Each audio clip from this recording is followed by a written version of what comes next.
Welcome viewers. Today in this session we will be talking about the gene transfer occurring in prokaryotes. We will be talking about the different type of gene transfer, mainly the lateral gene transfer occurring in prokaryotes, which are also known as the parasexual processes. The three different kinds of gene transfer, how does it help the bacteria, or how does the bacteria get benefited from the gene transfer, how does it help in the evolution, what is transduction, who first discovered transduction, and again how transduction plays an important role in the evolution of bacteria. Before we move into all of these parameters, we should first come to the question that why prokaryotes were first used as tools for genetic studies.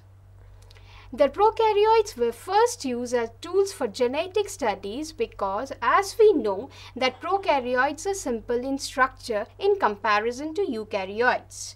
They are small in size and hence the genome contained within the prokaryotes are small, they are haploid in nature, and the mutations which are present in the prokaryotes can be easily studied in their genotypic and as well as on their phenotypic characteristics. Apart from this, the prokaryotes can be grown very easily in lab, which requires less of space and can be grown in a simple defined medium. Apart from this, the asexual reproduction simplifies the isolation of genetically pure strains. Again, this point, we have another important point is that the prokaryotes are of medical importance and they cause different kind or various kind of diseases in us. They are also used genetically to produce the recombinant important therapeutic molecules. So after knowing all about the prokaryotes, we will now move to the next subdivisions. Ma'am, can eukaryotic cells also be used for gene studies? The eukaryotic system prevents as a tool in the genetic studies previously because as we know that the eukaryotes or in eukaryotes there are two sets of chromosomes. So if there is any mutation in the chromosomes, it won't be reflected always in its phenotypic characteristics as it might get masked by the dominant gene. Hence, always the rare or the difficult of recombination events which can be easily studied in prokaryotes cannot always be studied in eukaryotes. As a result, prokaryotes represent the simplest form of organism and the easiest tool to understand how the mutations might affect the phenotypic characteristics.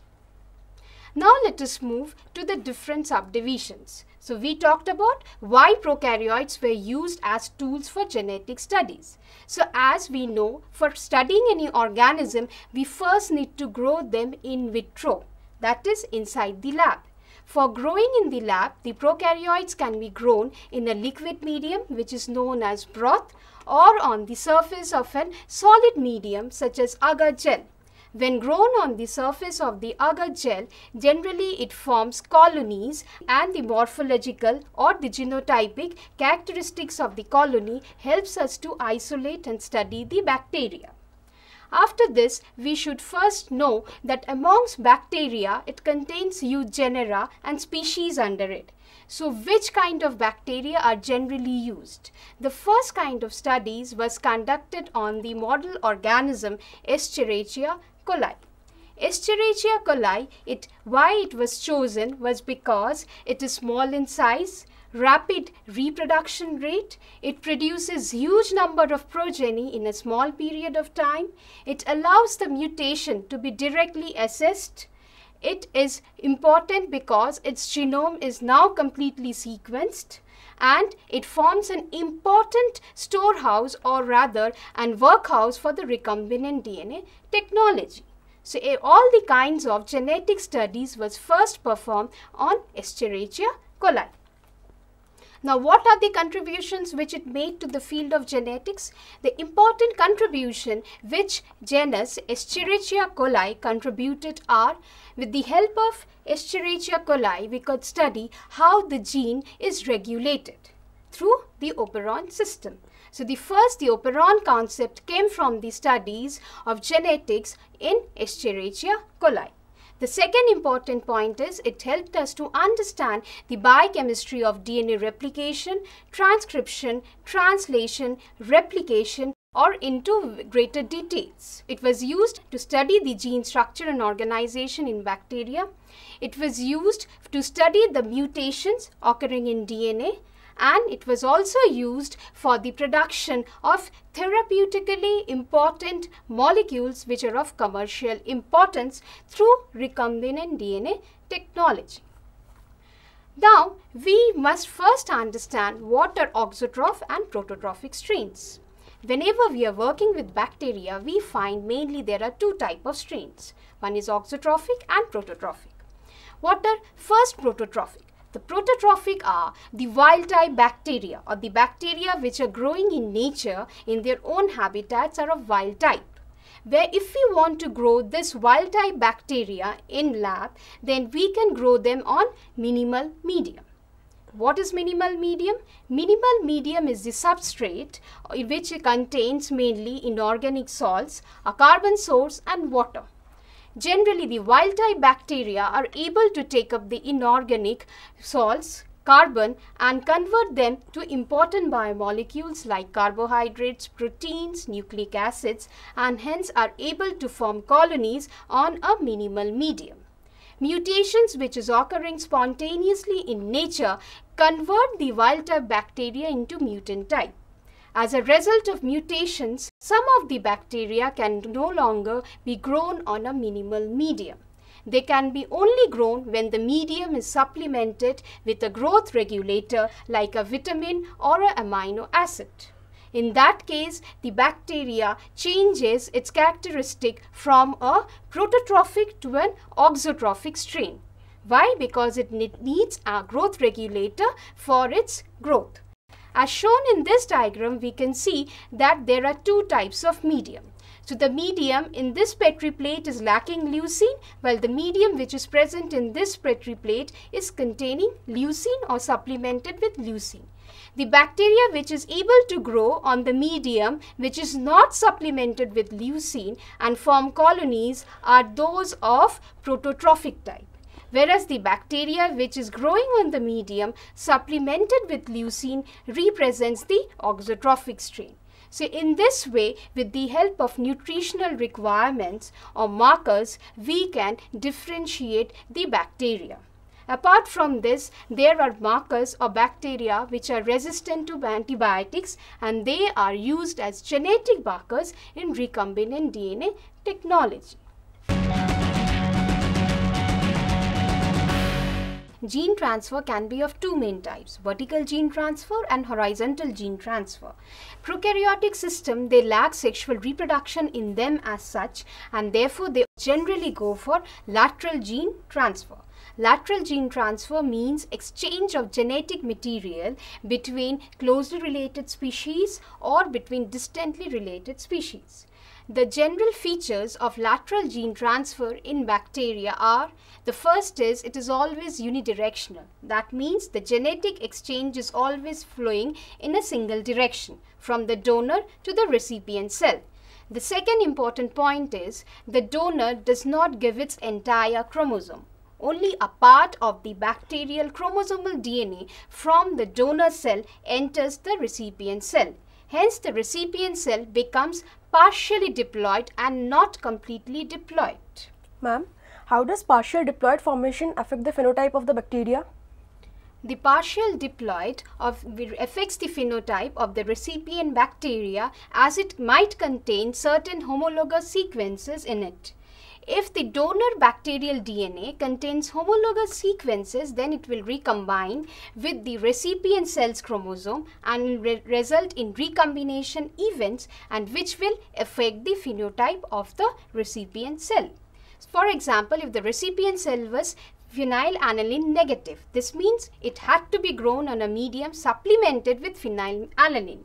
But after transformation or transduction or conjugation, that is the gene transfer mechanism, it might be able to grow on a medium without being supplemented with phenylalanine. So in this way, the phenotypic characteristics of the bacteria gets changed. The third important point is the gene transfer can occur between species. The fourth important point is the crossovers in bacteria always involves an equal number of or even number of crossovers.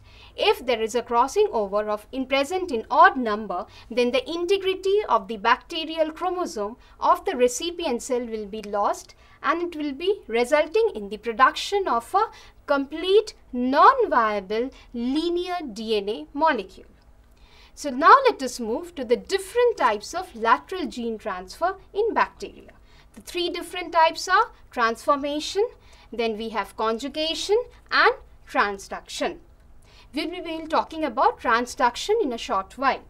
Now let us first see the difference. So as shown in this diagram, we can see that if this is the donor cell bacterial chromosomal DNA is degraded into small pieces. Now these small pieces are taken up by a recipient cell, resulting in a genetic exchange of material, and the process is known as transformation. In conjugation, the gene transfer takes place when the two bacterial cells are in close physical proximity. So, there is an exchange of genetic material from one donor cell to the recipient cell. Whereas in case of transduction, the genetic material is transformed from transferred from the donor cell to the recipient cell with the help of bacteriophages, which are virus-like particles. Recombination leads to creation of new gene variety. In case of prokaryotes which lacks independent assortment and crossing over, the gene recombination is brought about by the gene transfer techniques occurring naturally in bacteria. Due to the recombination events which are brought about by transformation, conjugation and transduction, it will lead to the formation of new combinations of gene. The new combination of the gene will help in the evolution of bacteria. How? It might help the bacteria to adjust to a variety of environmental conditions, or to a new environmental niche, or to the sudden changes in its existing habitat. So in this way, it is helping in the evolution of bacteria. Now before we move into transduction, let's discuss about virus. What is a virus? We talked about bacteria. Now let's move to virus. Virus also falls under the category of prokaryotic system. A virus contains in its genome DNA or RNA which is protected by a protein capsid. The viruses are capable of replicating only when they are inside a living host cell. So the viruses can be divided into different types based on their shapes and morphology. Viruses attacks all kind of organisms. The viruses which attack bacteria are known as bacteriophages, means eaters of bacteria. Now let us see how the bacteriophages attack bacteria. So bacteriophage is a virus. So it adheres to the bacterial surface. It injects its DNA into the bacterial cytoplasm. The phage DNA then takes over the metabolic machinery of the bacterial cell, produces its own phage components. The phage components are reassembled within the bacterial cell, and the bacterial cell is lysed so that it can release the progeny phages into the surrounding medium. So in this way, the infection cycle of a bacteriophage is completed. So if we grow the bacteriophage on an agar plate, so how we will be able to see it? In the form of plaques. So what is a plaque? The plaque is a clear zone which is formed on the agar plate when phage and bacteria are mixed in a definite ratio. Now there are two main kinds of bacteriophages. One, the virulent type, another the avirulent or the temperate phage. Virulent phage generally goes for the lytic cycle, meaning it lyses the bacterial cell to release its own progeny. Whereas in case of temperate bacteriophage, the phage DNA becomes incorporated into the bacterial chromosomal DNA, forming prophage. This prophage state may become excited, or in the life cycle of the temperate bacteriophage, the prophage may become excised from the bacterial chromosomal DNA and then enter the lytic phase. So, a temperate phage may or may not lyse the bacterial cell. Now, why phages are used? The phages are used as tools for genetic studies because of its small genome size. The mutations can be easily studied.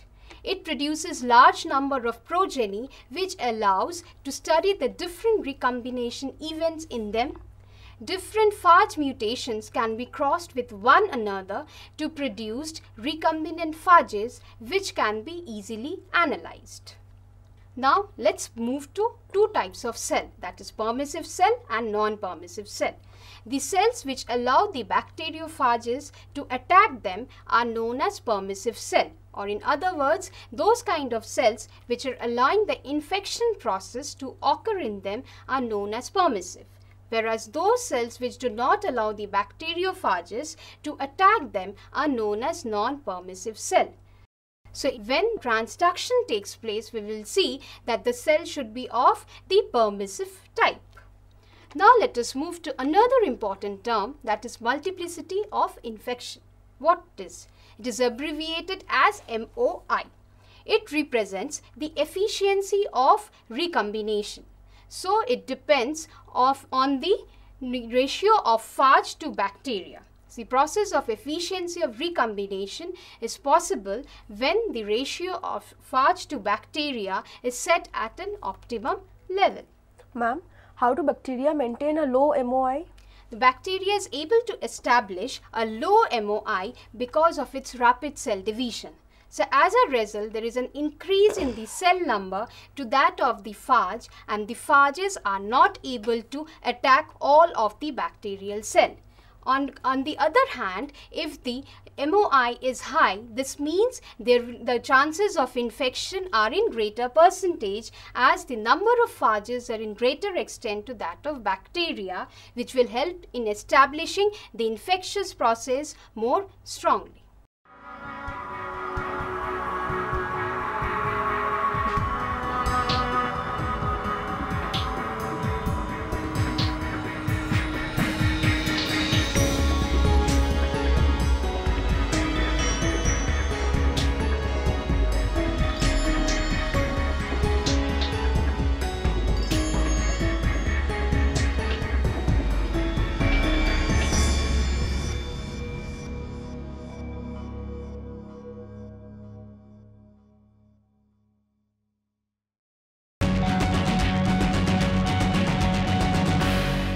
The bacteriophage is carrying the genetic information from a donor cell to that of a recipient cell.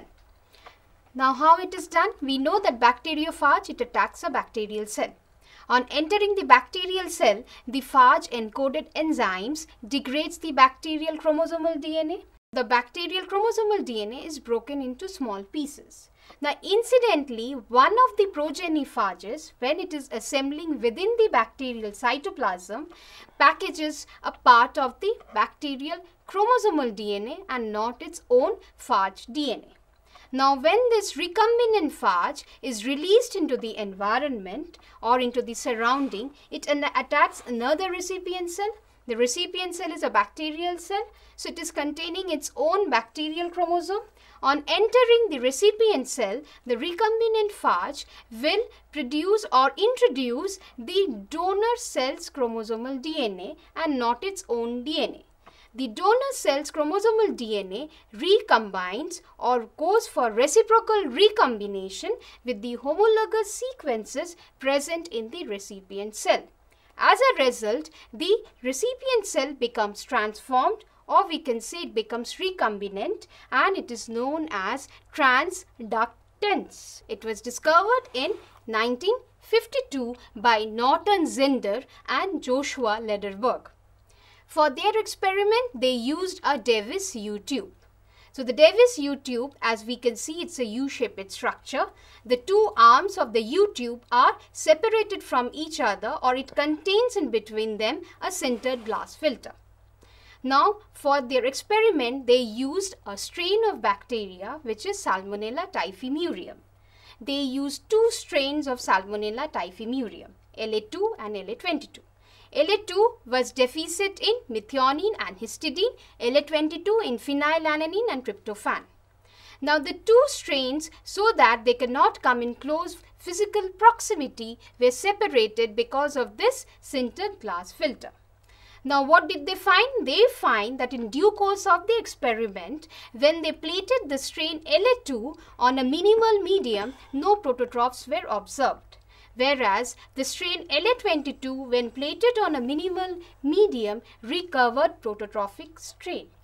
Now this prototrophic strain which was recovered, so it led them to conclude that there was some kind of agent which was flown from or which was coming from LA2 and entered the LA22, transformed it so that it could be grown on a minimal medium. They named this unknown agent as filtrable agent. Ma'am, would the Lederberg-Zinder experiment yield similar results if the two bacterial strains were cultured independently? No. I would have come to this question since you asked me. No, the two strains, when they were grown independently, when they did not share the same culture medium, they did not show any recovery of recombination in them, and hence no prototrophs were isolated. So it was only found that when the two strains were grown in the same culture medium but separated by a glass filter, only then the recombination took place and the prototrophs were discovered. But before transduction, we knew about conjugation, or rather they knew about conjugation and transformation. So how conjugation was ruled out from this experiment? The presence of a sintered glass filter. So the two cells could not come in physical proximity to each other. Apart from this, they added DNase, and the DNase treatment had no effect on the recovery of prototrophs. Then also prototrophs were recovered. And what happened? The other experiment which they did was they decreased the pore size of the sintered glass filter below the size of the bacteriophages. They found then there was no recovery of prototrophs, or in other words, no prototrophs were isolated. So this proved that there was some bacteriophage which was bringing about this transformation in strain LA22. Later on, it was found that the temperate bacteriophage P22 resides as a prophage in the strain LA22 bacterial chromosomal DNA.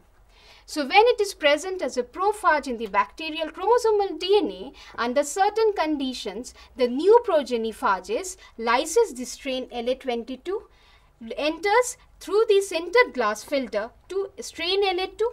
There it goes for again lytic phase in strain LA2, and if incidentally it packages a part of the chromosomal DNA containing the gene phenylalanine and tryptophan, then the new recombinant progeny phages crosses back the sintered glass filter and enters again the strain LA22. In this way, the newly lysogenized strain LA22 will behave as prototroph and can be grown on a minimal medium which is devoid of the 4 amino acids. So in this way, transduction was discovered through this U-tube method. After learning about transduction, how transduction is carried by bacteriophages, now let us see how bacteriophages can be used in transduction. The role in transduction are majorly in two ways or in 2 points. The first point is the several phenotypes or the several bacteriophages of two different phenotypes can be crossed with each other to produce recombinants. Now this recombinants can be used to study for mapping the viral genome. The second point is the phages can be used to study the linkage of genes in bacterial system. These are the 2 points where the bacteriophages plays an important role with respect to transduction. The second is a transducing phage, that is a bacteriophage, should possess 3 important characteristics for bringing in transduction. The first is it should not completely degrade the bacterial DNA. The second is it should be capable of packaging a part of the host DNA rather than its own DNA.